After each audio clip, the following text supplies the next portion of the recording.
दोस्तों, हमारा जीवन भी एक ट्रेन के सफ़र की तरह है जो हमें अलग अलग तरह के यात्रियों से मिलवाता है। बिना किसी की सच्चाई जाने उसके बारे में अपने मन में राय बना लेना किस तरह गलत साबित हो सकता है, आइए सुनते हैं इस प्रसंग के माध्यम से।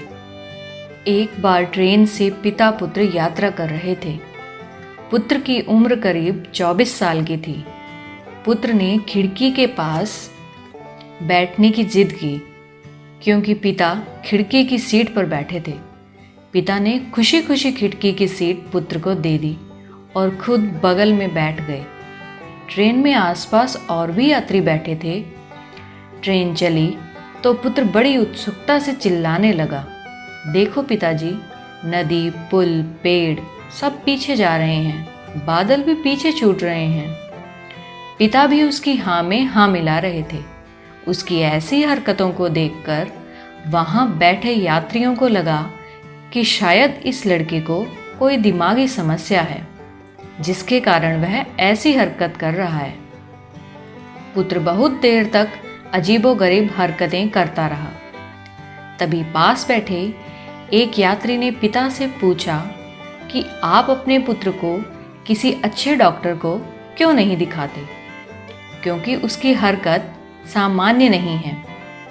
हो सकता है कि उसे कोई दिमागी बीमारी हो।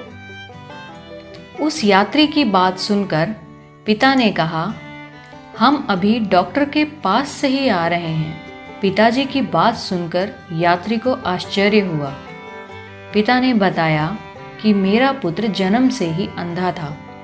कुछ दिन पहले ही इसकी आंखों को रोशनी प्राप्त हुई है और इसे किसी दूसरे की आंखें लगाई गई हैं और जीवन में पहली बार यह दुनिया को देख रहा है। यह इसीलिए ऐसी हरकत कर रहा है क्योंकि ये सारी चीज़ें इसके लिए एकदम नई हैं, ठीक वैसे ही जैसे किसी छोटे बच्चे के लिए होती हैं। पिता की बात सुनकर आसपास बैठे लोगों को अपनी गलती का एहसास हुआ और उन्होंने पुत्र के पिता से माफ़ी भी मांगी। दोस्तों, जिंदगी में कई बार हम बिना सच्चाई जाने ही कुछ लोगों के प्रति अपनी राय बना लेते हैं क्योंकि हम उनके बारे में वही सोचते हैं जो हमें दिखाई देता है। इसीलिए किसी के बारे में राय बनाने से पहले हमें उसकी सच्चाई जान लेनी चाहिए, जिससे बाद में सच्चाई का पता लगने पर शर्मिंदा न होना पड़े। दोस्तों, हमारा ये रोचक प्रसंग आपको कैसा लगा, ये हमें कमेंट करके ज़रूर बताएं और साथ ही हमारे चैनल को ज़रूर फॉलो करें। धन्यवाद।